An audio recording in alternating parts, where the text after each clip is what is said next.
હવે તમે જુઓ આ કઈ રીતનું જીરું રહીએ કે પાકને નુકસાન, આમાં હવે જીરું બેસી ન શકે.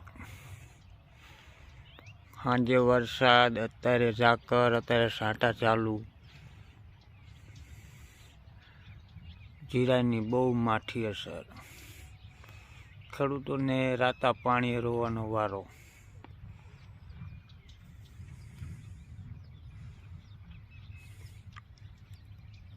મોટામાં મોટું બગાડ, નુકસાન જીરાનું.